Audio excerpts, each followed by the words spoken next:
이스라엘 자손의 온 회중이 여호와의 명령대로 신 광야에서 떠나 그 노정대로 행하여 르비딤의 장막을 쳤으나 백성이 마실 물이 없는지라. 백성이 모세와 다투어 이르되 우리에게 물을 주어 마시게 하라. 모세가 그들에게 이르되 너희가 어찌하여 나와 다투느냐? 너희가 어찌하여 여호와를 시험하느냐?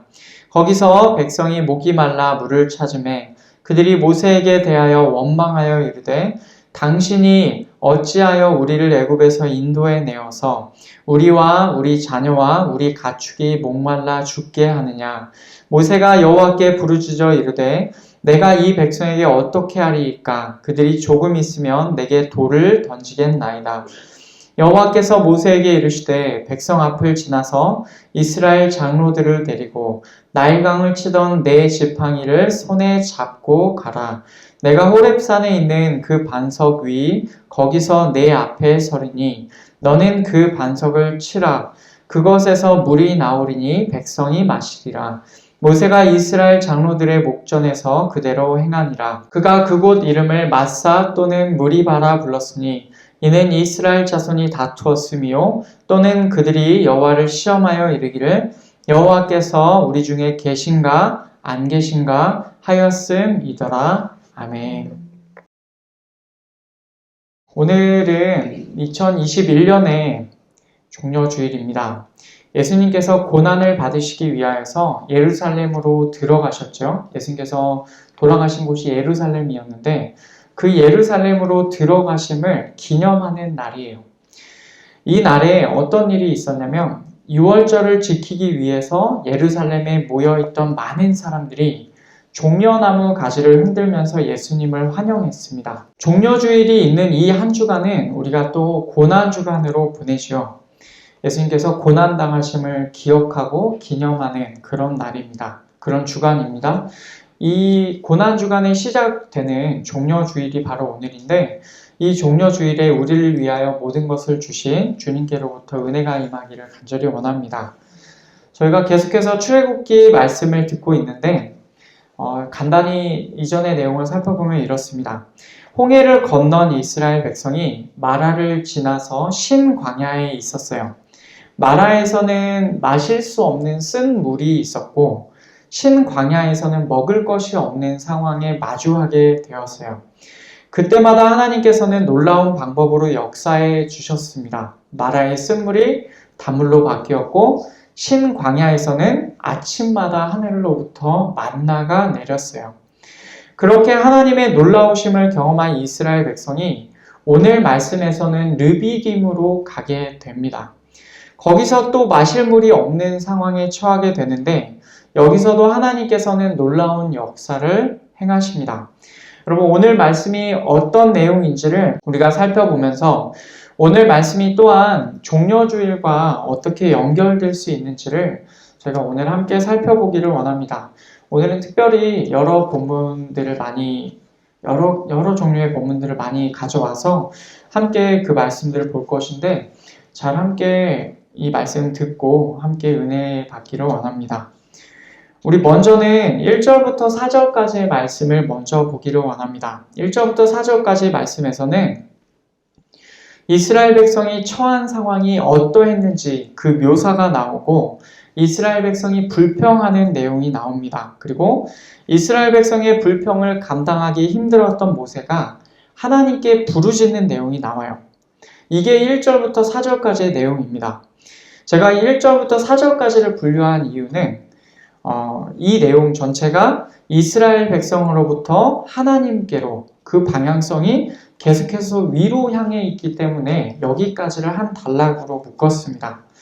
이 내용을 좀 더 구체적으로 보면 이렇습니다. 오늘 말씀 1절을 보면 이스라엘 자손의 온 회중이 여호와의 명령대로 신 광야에서 떠나 그 노정대로 행하여 르비딤의 장막을 쳤으나 백성이 마실 물이 없는지라. 아멘.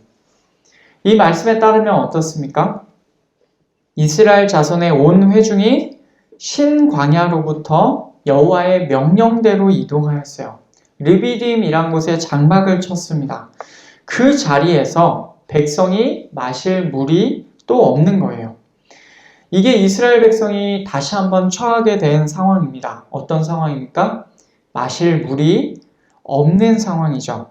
앞서 마라에서는 물이 써서 마시지 못했었다고 한다면 여기 르비딤에서는 아예 물이 없는 상황입니다. 이 상황에서 이스라엘 백성은 2절에서처럼 반응합니다.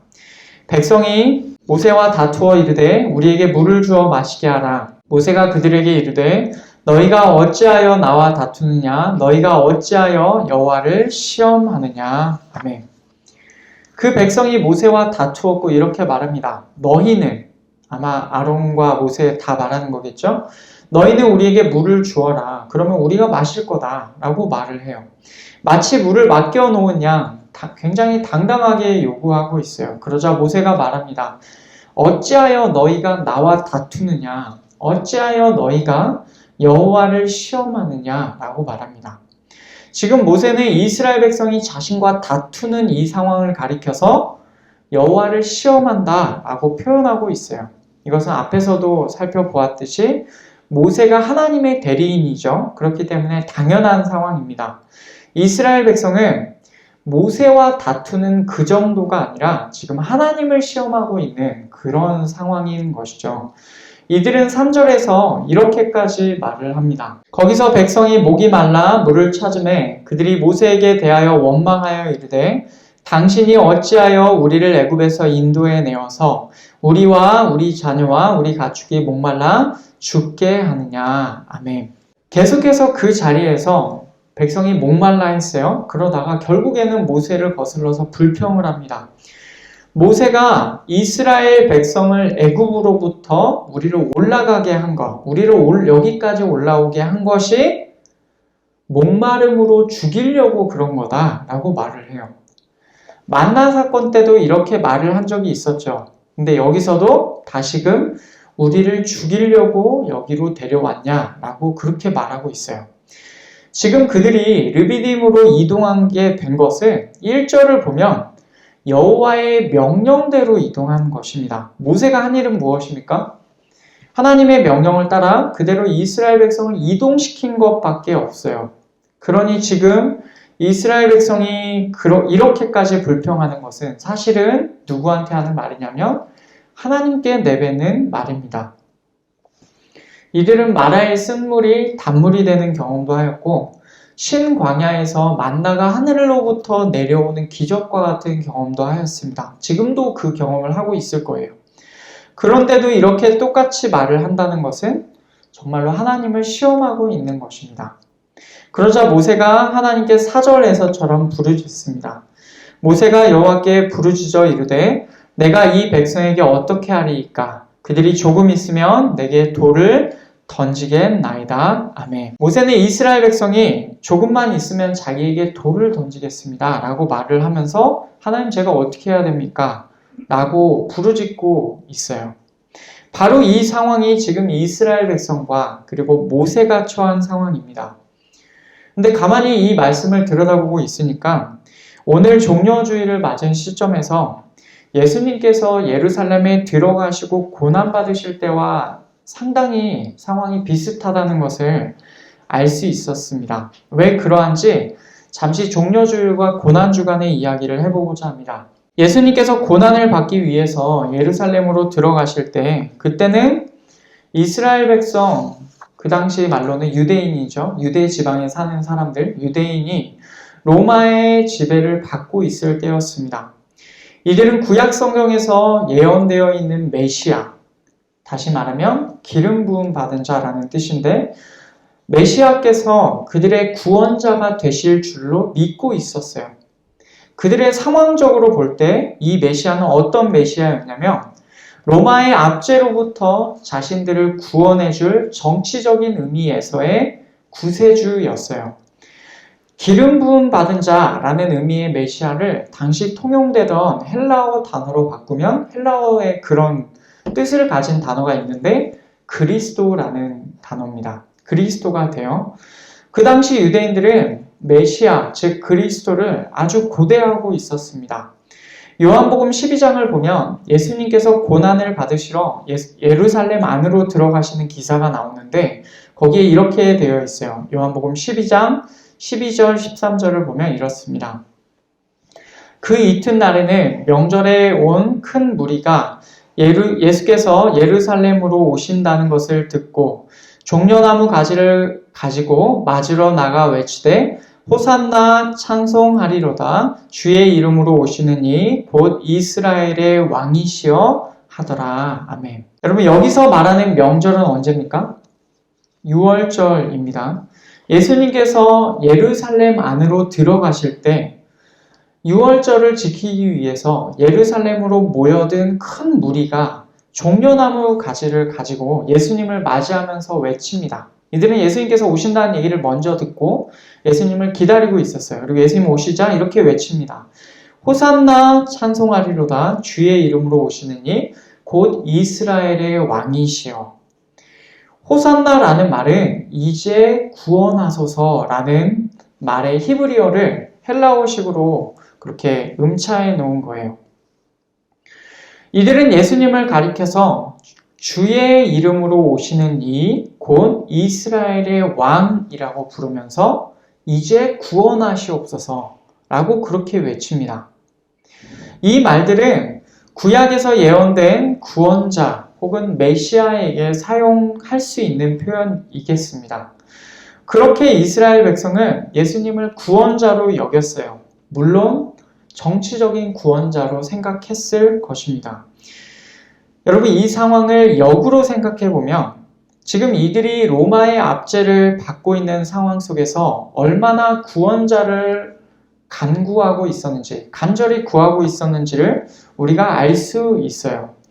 이들은 자신들을 로마로부터 구원해 줄 수 있는 구원자를 향하여서 심한 목마름을 느끼고 있었습니다. 너무나도 오래 기다리고 있었어요. 마치 오늘 말씀에서 이스라엘 백성이 르비딤에서 마실 물이 없어서 힘들었던 것처럼 신약시대 유대인들에게 있어서는 로마의 지배를 하나님의 백성으로서 선민으로서 로마의 이방인인 로마의 지배를 받고 있는 이 상황이 무척 견디기 어려웠을 것입니다. 구원자에 너무나도 목말랐던 이 유대인들이 예수님을 얼마나 잘 따랐는지 그 내용이 같은 장 19절에 나옵니다. 바리새인들이 서로 말하되 볼지어다 너희 하는 일이 쓸데없다. 보라 온 세상이 그를 따르는도다 하니라. 아멘. 예수님을 싫어하고 예수님을 배척하고 예수님을 대적하던 바리새인들도 이 사람들이 예수님을 맞이하는 이 모습을 보면서 서로 간에 이렇게 말하고 있었어요. 봐라, 너희 하는 일이 쓸데없다. 보라, 온 세상이 그를 따르고 있다. 라고 서로 자조적으로 이미 의미가 없다. 라고 그렇게 얘기하고 있어요. 이미 사람들이 예수님을 너무 따르고 있기에 자기들이 이제 더 이상 뭔 얘기를 해도 먹히지도 않을 것 같고 더 이상 소망이 없다라는 것이죠. 이렇게 엄청나게 많은 유대인들의 환호를 받으면서 예루살렘에 입성하셨던 예수님께서 어떻게 행하셨습니까? 예수님께서 걸으시는 길은 근본적으로 유대인들이 바라던 소망과는 다른 길이었습니다. 같은 장 34절을 보면 이에 무리가 대답하되 우리는 율법에서 그리스도가 영원히 계신다 함을 들었거늘 너는 어찌하여 인자가 들려야 하리라 하느냐? 이 인자는 누구냐? 아멘. 명절에 예배하러 온 헬라인 몇이 경건한 헬라인들일 것입니다. 하나님을 경외하는 예수님을 찾아와서 말을 합니다. 율법에서 그리스도가 영원히 계신다 함을 우리가 들었는데 왜 예수님께서 하시는 말은 인자가 당신을 말씀하시는 거죠. 인자가 들려야 하리라 라고 하시냐라는 것이에요. 예수님께서는 이 땅에서 들리는 것, 곧 죽음을 준비하고 계셨어요. 그런데 율법에 익숙한 사람들, 그리고 이 사람들이죠. 그리고 더 나아가서는 유대인들도 당연히 이렇게 생각했을 것입니다. 이들에게 있어서 예수님께서 돌아가시는 것은 이제까지 자신들이 알고 있었던 율법의 내용과도 달라 보이고 정치적인 구원을 이루시기에도 어울리지 않아 보였던 것입니다. 그 이후에 예수님께서 빌라도에게 붙잡혀서 신문을 받으실 때 예수님께서 빌라도에게 이렇게 말씀하십니다. 예수님께서 뭐라고 하십니까? 내 나라는, 예수님의 나라는 이 땅에 속한 것이 아니다 라고 대답하세요. 여러분, 이 말에는 어떤 의미가 담겨 있습니까? 유대인들이 예수님 뭐라고 불렀어요? 유대인의 왕이여라고 불렀는데, 왕이라고 불렀는데 이 말에는 어떤 말이 담겨 있습니까? 예수께서 걸어가고자 하시는 길은 유대인들이 원하는 이 땅에서의 정치적인 구원자가 아니다 라는 뜻이 이 말에 담겨 있는 것이에요. 이 말 가운데 그런 의미가 담겨 있는 것입니다. 여러분, 여기까지 이렇게 잠깐 살펴보았지만 유대인들의 목마름과 예수님의 목적은 달랐습니다. 결국 유대인들은 어떻게 됩니까? 빌라도에게 예수님을 못 받고 바라바를 놓아달라라고 외치기에 이르릅니다. 마가의 기록을 보면 이때의 상황이 이렇게 나와 있어요. 마가복음 15장 11절. 그러나 대제사장들이 무리를 충동하여 도리어 바라바를 놓아달라 하게 하니. 아멘. 그 당시에 예수님께서 빌라도의 관정에 있을 때 모여있던 유대인들은 예수님을 환영하던 전체의 유대인들이 거기에 모여 있었던 것은 아닙니다. 당시 거기에 모여 있었던 유대인들을 말하는 거예요. 이 무리는. 대제사장들이 그들을 충동합니다. 풀려날 사람을 예수님 대신 바라바를 선택하게 하였다라고 그렇게 말씀해서 말하고 있어요. 물론 이제 예수님을 환영하던 전체의 무리가 예수님을 등졌다라고 말하는 것은 아닙니다. 예수님께서 십자가를 지고 가실 때 그 뒤를 따라 슬퍼하면서 따라오는 사람도 있었던 것을 보면 모든 유대인들이 돌아선 것은 아니지만 일부 유대인들이 어느 정도의 유대인들이 돌아섰겠죠. 그러나 이들 역시도 며칠 전에 예수님을 환영했던 무리였음을 한번 생각해 보십시오. 모든 유대인들이 이 사람들처럼 생각한 것은 아니었겠지만 불과 며칠 사이에 예수님에 관한 태도가 달라진 것은 사실입니다. 결국 예수님은 십자가에 못 박히시게 되고 돌아가시게 되죠. 십자가에 못 박힌다는 것은 기본적으로 극형을 의미합니다. 죄인에게 내릴 수 있는 가장 큰 형벌이었어요. 또한 그것은 율법의 의미에서 볼 때는 나무에 달리는 것인데 이것은 무엇이냐면 나무 위에 달린 자가 저주받았다라는 것을 뜻합니다. 여러분, 이제까지 길게 예수님께서 예루살렘에 들어가실 때와 고난받으실 때의 상황을 설명하였는데 바로 이 상황이 어떤 점에서 오늘 말씀의 내용과 비슷한지 아시겠습니까? 오늘 말씀에서는 이스라엘 백성의 목마름으로 인하여서 심히 불평하였습니다. 그리고 하나님의 대리자인 모세에게 돌 던지기까지. 당시에 돌 던지는 것은 마찬가지로 가장 심한 죄를 범하거나 가장 자기가 제일 싫어하는 상대에게 할 수 있는 그런 것이죠. 돌 던지기까지 하려는 모습을 우리가 볼 수 있었습니다. 예루살렘에 들어가신 예수님의 모습에서는 어떻습니까? 로마로부터 정치적인 해방을 이루어 줄 것이라고 기대되는 구원자를 기다리는 유대인의 목마름을 우리가 볼 수 있었어요. 그런데 그 목마름이 자신들의 기대대로 해소가 되지 않게 되자 금세 돌이켜서 예수님을 배척하고 예수님 대신 바라바를 선택하여서 예수님을 십자가에 못 박으라 라고 외치는 모습을 볼 수가 있었습니다. 어떤 점에서 비슷하냐면 자신의 목마름이 채워지지 않음으로 인하여서 감정의 극단으로 치닫게 되어서 하나님의 사람을 배척하고 극형으로 대우하려고 했었던 모습이 비슷합니다. 여러분, 이 점에서 오늘 말씀과 종려주일 혹은 고난주일의 상황이 매우 비슷하다라고 말할 수가 있겠습니다. 그러면 다시 오늘 말씀으로 돌아와서 이 말씀에서 하나님께서는 어떻게 반응하셨습니까?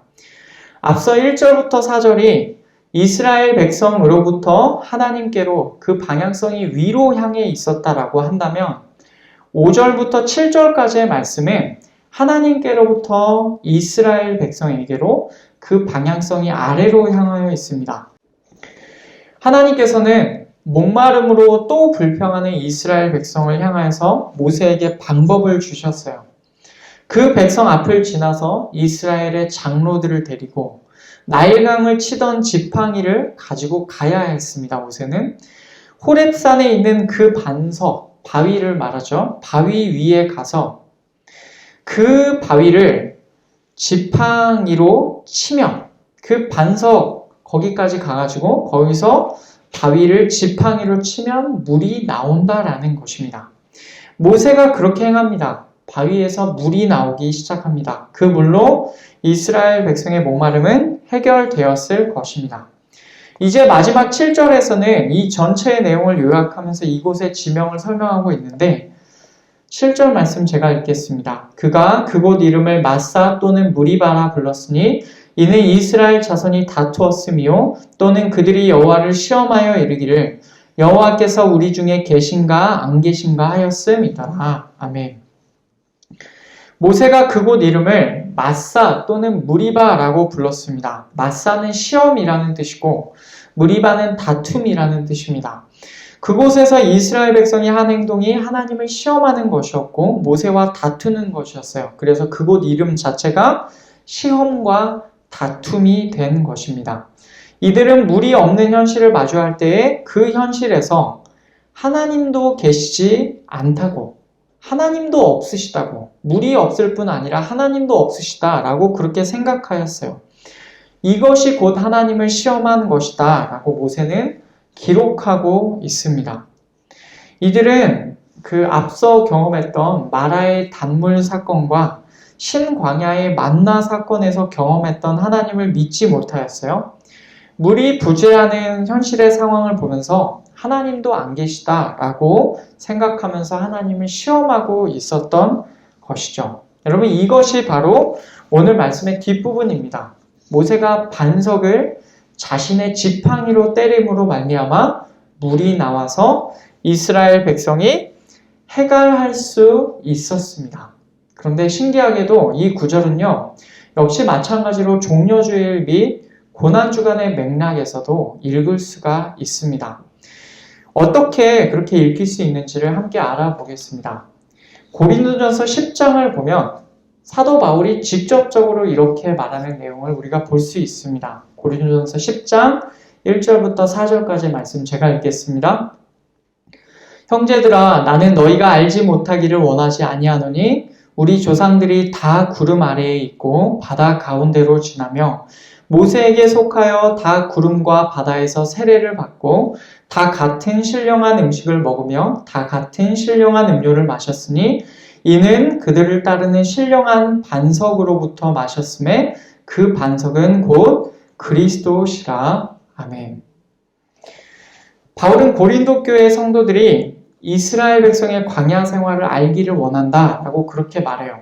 그들은 광야에서 신령한 음식을 먹고 신령한 음료를 마셨습니다. 특별히 신령한 음료에 관하여서는 이제 말하기를 그들을 따르는 신령한 반석으로부터 마셨음에 그 반석은 곧 그리스도시라 라고 말합니다.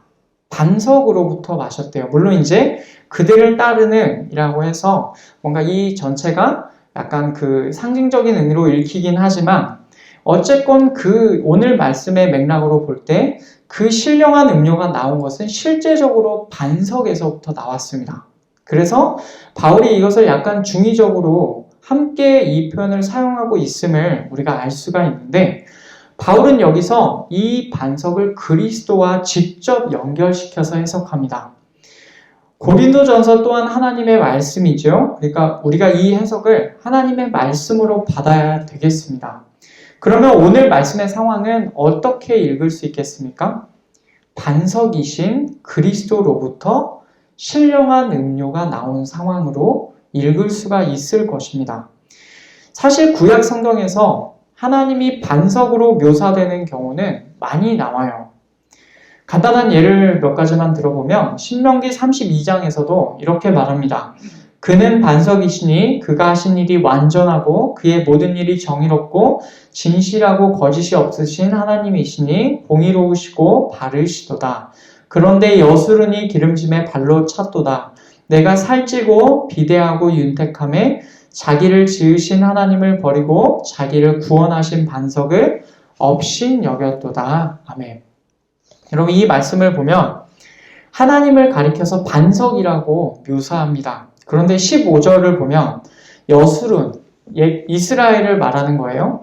이스라엘이 자기를 지으신 하나님을 버리고 자기를 구원하신 반석을 업신 여겼다라고 합니다. 여기서는 하나님을 반석으로, 이스라엘을 구원하신 반석으로 하나님을 그렇게 묘사하고 있죠.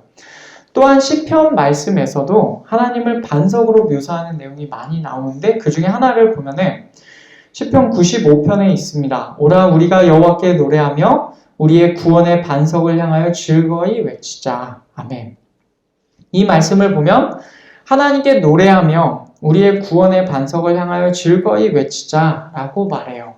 하나님께서 곧 우리의 구원의 반석이시다라는 것이죠. 여기서도 하나님을 구원의 반석이다라고 직접적으로 그렇게 묘사하고 있습니다. 여러분, 이 구절들을 보면 구약 성경에서 하나님을 구원의 반석으로 묘사하는 것이 자주 나온다는 것을 우리가 알 수 있습니다. 그런데 사도 바울은 이것을 이제 예수 그리스도로 받은 것이죠. 이 하나님을 반석으로 묘사하는 것을 예수 그리스도로 받았습니다. 그런데 이 맥락 자체가 실제로 반석에서 물이 나왔으니까 우리는 이 구절을, 이 반석에서 물을 치는 행위를 예수님과 연결된 것으로 읽을 수 있다라는 것이죠. 그렇게 보면 어떻습니까? 이 사실에 집중하여서 오늘 말씀에 나오는 바위가 예수 그리스도를 모형으로 상징한다라고 생각해 볼 때 오늘 말씀에 더 깊은 의미가 있겠죠. 오늘 말씀의 핵심 사건은 무엇입니까? 모세가 나일강을 친 지팡이로 반석을 치자 물이 나와서 이스라엘 백성의 목마름이 해소가 되었다라는 것이에요. 나일강을 친 모세의 지팡이는요, 출애굽기 7장에서 첫 번째 재앙, 피재앙에서 나옵니다. 그때 모세는 하나님의 말씀을 따라 나일강을 지팡이로 쳤고 그 강물이 피로 바뀌게 되었어요. 여러분, 이 지팡이를 치는 것, 이것이 무엇을 의미하였습니까? 하나님의 심판을 의미하는 것이었죠. 그들이 그렇게 의지하던, 그들의 농사를 짓기 위해 필수적이었던 나일강, 그리고 그들의 식수였을 것 같은 그 물을 아예 피로 바꾸어 버려서 하나님께서 그들보다 크시고 하나님께서 그들을 심판하신다라는 메시지를 주신 것입니다. 오늘 말씀에서 모세는 하나님의 심판을 의미했던 나일강을 쳤던 그 지팡이로 반석을 쳐야 했습니다. 그렇다면 여기서도 하나님의 심판의 이미지로 이 사건을 읽을 수 있지 않겠습니까? 반석을 치는 모세의 행위는 예수 그리스도를 치는 것을 모형론적으로 의미합니다. 예수님께서도 정확히 같은 용어를 사용하셔서 제자들에게 말씀을 하셨어요. 마태복음 26장을 보면 그때 예수께서 제자들에게 이르시되 오늘 밤에 너희가 다 나를 버리리라. 기록된 바 내가 목자를 치리니 양의 떼가 흩어지리라 하였느니라. 그러나 내가 살아난 후에 너희보다 먼저 갈릴리로 가리라. 아멘. 기록된 바라고 하시면서 그 다음에 인용하신 말씀인데 이 말씀은 스가랴 13장에 나오는 말씀이에요. 하나님께서 목자를 치시면 양의 떼가 흩어진다라는 것입니다. 이 목자를 친다는 게 우리가 생각할 때는 그냥 목자를 때린다라고 생각할 수 있는데 예수님께서 이 구절을 인용하여서 말씀하신 내용을 살펴보면은 그 의미가 아니에요. 32절에서 뭐라고 하시냐면 내가 살아난 후에 너희보다 먼저 갈릴리로 가리라 라고 하시죠. 그러면 목자를 치는 일이 먼저 있었고 그 다음에 예수님께서 살아나시는 일이 있습니다. 그러면 목자를 치는 것은 무엇을 의미합니까? 예수님의 죽음을 의미하겠죠. 예수님께서는 이 구절을 하나님께서 치시는 것, 하나님께서 목자를 치시는 것, 그것은 내가 죽임을 당하는 거다 라고 그렇게 읽고 계시는 것입니다. 반석을 치는 것은 그러면 어떻게 됩니까? 예수님께서 심판의 맥락으로 죽임을 당하시는 것과 연결이 될 수 있겠습니다. 그렇다면 예수님께서 죽으심과 그 반석에서 물이 나오는 것은 또한 어떻게 연결될 수 있겠습니까? 모세가 반석을 치자 물이 나왔습니다. 반석을 치는 것이 예수님께서 죽임당하시는 것이다 라고 한다면 물이 나오는 것은 어떤 의미가 되겠습니까? 예수님께서 요한복음 7장에서 사람들에게 이렇게 말씀하셨습니다. 예수님께서 생전에 뭐라고 하셨냐면 목마른 자들에게 예수님께로 와서 마시라라고 하셨어요. 이 말은 예수님을 믿는 것을 의미해요. 예수님을 믿으면 배에서 생수의 강이 나온다, 흘러나온다 라고 하셨습니다. 배에서 생수의 강, 물이 흘러나온다 라는 이것은 무엇을 의미하는 것이겠습니까? 영원히 목마르지 않는다라는 것. 여기 바로 물의 이미지가 여기서 나와요. 39절을 보면 생수의 강이 흘러나온다는 것은 무엇을 의미하냐면 예수님을 믿는 자들이 받을 성령을 의미한다라는 것입니다. 그리고 성령을 받는다라는 것은 하나님께서 그의 마음을 성전으로 삼으셔서 하나님께서 그와 함께 거하여 주시는 것, 임마누엘인 것이죠. 결국 이것은 깨어졌던 하나님과의 관계가 회복되고 하나님 안에서의 용서를 받아서 하나님께서 다시금 그들과 함께 하신다는 것, 이것을 의미합니다. 예수님 당시의 유대인들은 로마의 압제를 받는 그 상황을 목마름으로 여겼어요. 그리고 그 목마름을 해소시켜 줄 수 있는 대상을 구약에서 예언된 메시아로 보았습니다. 그들의 목마름은 제발 이 로마의 이방인의 손에서 우리를 건져주소서였는데 이 일을 구약에서 예언된 메시아가 할 줄로 알았고 그리고 그 대상을 종려주일의 이들은 예수님으로 바라보았던 것입니다. 하지만 예수님의 관점에서 로마의 압제는 진정한 의미에서 그들의 목마름이 될 수는 없었습니다. 예수님의 관점에서 볼 때 유대인들에게 있어 진정한 목마름이란 하나님과의 관계가 깨어져 있던 것, 그들의 죄로 인하여서 하나님과의 관계가 무너져 있던 것, 더 이상 하나님과 연결되어 있지 않았던 것, 그것이었어요. 그 목마름을, 유대인들도 깨닫지 못했던 그 목마름을 예수님께서 해결시키셨죠. 반석이신 예수님께서 친히 심판의 의미로 치심당하셔서 돌아가셨어요. 그리고 그 죽으심으로 그분을 믿는 자들에게 진정한 의미의 생수이신 성령 하나님을 보내어 주셨습니다. 여러분, 이것이 바로 심판을 의미하는 지팡이로 반석을 치니 물이 나온 사건, 오늘 말씀에 나오는 사건의 원형입니다. 그러면 오늘 말씀을 오늘 우리에게는 어떻게 적용할 수 있겠습니까? 살펴본 대로 오늘 말씀은 이 내용 자체가 하나의 좋은 모형입니다. 우리는 물을 내는 반석을 통하여서 우리에게 생수를 주시는 분, 우리에게 성령을 주시는 분, 우리에게 구원을 주시는 예수 그리스도를 볼 수 있습니다. 이 말씀 앞에서 우리는 우리의 모습을 돌아봐야 합니다. 우리가 목말라하는 상황은 무엇인가? 이스라엘 백성에게 있어서 목마름이란 말 그대로 육체적인 갈증을 의미하였어요. 그런데 더 넓게 보면 이들의 목마름은 정말로 하나님을 신뢰하지 못하는 것이 거기에 그 뿌리가 있었습니다. 불과 얼마 전에 2번씩이나 놀라운 일을 경험했음에도 그 하나님을 시험하였어요. 만약 이들이 하나님과의 관계가 좋았고 정말로 하나님을 신뢰하였다면 어땠을까요? 하나님을 시험하지 않았겠죠. 이들은 눈앞의 목마름 때문에 진정한 목마름이 무엇인지를 깨닫지 못하고 있었습니다. 유대인들은 어떠했습니까? 유대인들은 자신들이 로마의 압제로부터 해방되는 것이 진짜 목마름이다라고 생각하고 있었고 간절히 그것을 원하고 있었어요. 그런데 그들은 자신들의 진정한 목마름이 무엇인지 알지 못했습니다. 우리의 목마름은 무엇입니까? 우리의 목마름은 어디에 있습니까? 우리는 무엇에 목말라 합니까? 먼저는 우리가 어떤 것에 목말라 하는지를 우리가 잘 알고 있어야 합니다. 또한 우리의 진정한 목마름을 예수님께서 알고 계시는데 그 예수님께서 우리를 향하여서 어떻게 생각하고 계실지를 우리가 알기를 원합니다. 이스라엘 백성의 진정한 목마름을 아시는 하나님께서, 그리고 유대인들의 진정한 목마름을 아시는 예수님께서 그들에게 각각 행하신 일이 무엇입니까? 반석을 치자 거기서 물이 나왔어요. 예수 그리스도께서 죽임을 당하시자 그 이후에 성령께서 오셨고 그분으로부터 구원이 나왔습니다. 바로 이 일을 예수님께서 우리에게도 행하여 주신 줄 믿습니다. 우리가 하나님과의 관계를 회복하도록 예수님께서 친히 심판을 당하심으로써 치심을 당하시는 반석이 되셨어요.